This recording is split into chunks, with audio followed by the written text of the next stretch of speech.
It's time now for a look at the papers.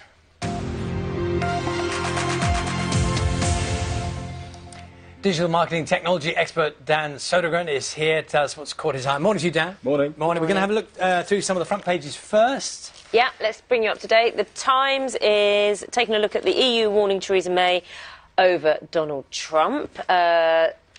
The photo you're seeing there is of Leonard Cohen, who passed away, aged 82. Front page of the Daily Telegraph. If you're ill, head to the chemist, not your GP. That's according to the head of the NHS. The Daily Mail is leading on a story demonised for buying baby milk. Supermarkets refusing to give free parking and reward points to parents who buy formula milk.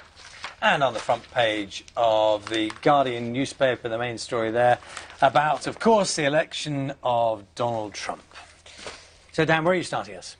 Well, we've got lots of lovely stories. I don't think we should necessarily need to lead with Trump and things. What we're talking about really is data. I don't think we've spoken about it enough this week. Yeah.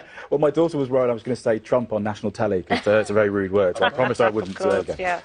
So there's quite a few stories out there. One of them is around Trump, and it's about the data that they were thinking about, and really they've got it wrong. The pollsters got it wrong, didn't they?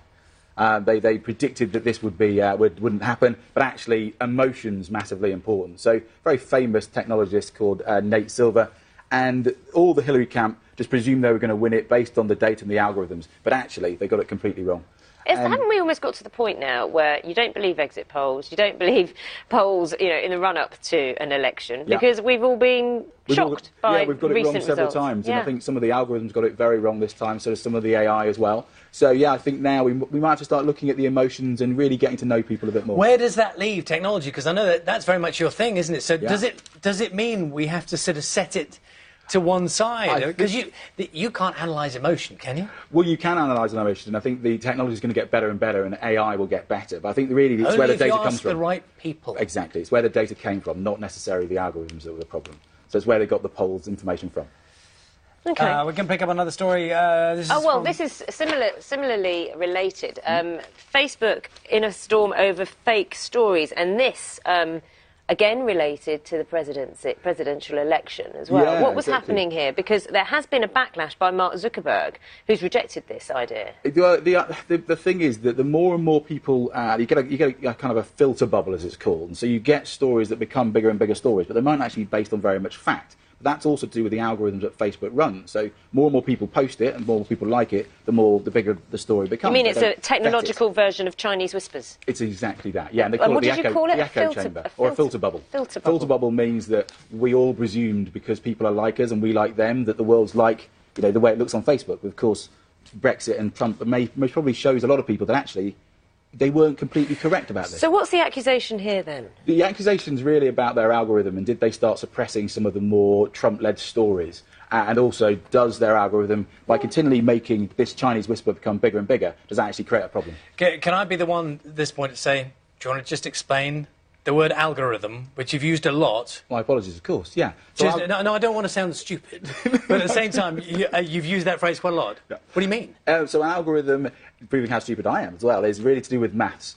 And an algorithm is around the data that comes in and how you work things out. So, for example, Google search is all based on an algorithm. Facebook likes and shares is based on an algorithm. A lot of the new technology companies are usually based on 4 or 5 main algorithms. And the algorithm is the amount of stuff on a certain subject, and then it calculates around that. Yes, it's a mathematical equation.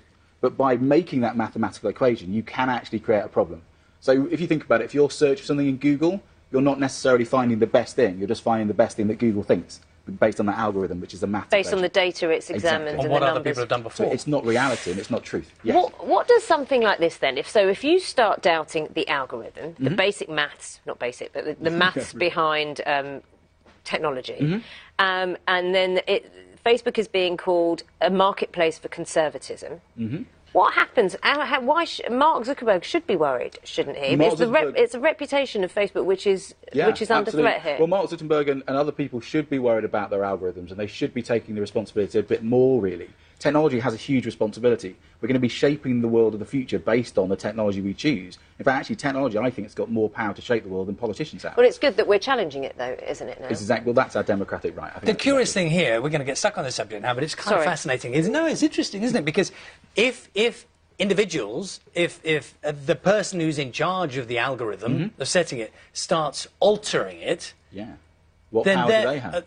Well, then that's a problem, isn't it? Yeah, absolutely. So 61% of American voters got a lot of their news from Facebook. So Facebook actually had a lot more power than people might think. But actually, the people behind the scenes, the data scientists, have a lot more power without them even realising. Because if they change the algorithm a bit, intellectually, they might actually change society. But then they're also admitting that they weren't fair in the first place. Well, the other thing, of course, is how can you be fair? It's a maths equation. So, you know, politics coming into that makes it very, very complicated. I think the reality is if you put it back onto people, what we post on social media, what we share as well, that actually changes a part of our world and someone else's. So actually, we can be the change we want to see in the world. We can't just blame it on the algorithms getting it wrong. On a slightly lighter note, we were going to talk about emojis. That's going to have to wait until our next chat. The next hour. There you go, fantastic. Thanks so much, Dan. That's fascinating. Learn so much, don't you? It's all a learning curve. So we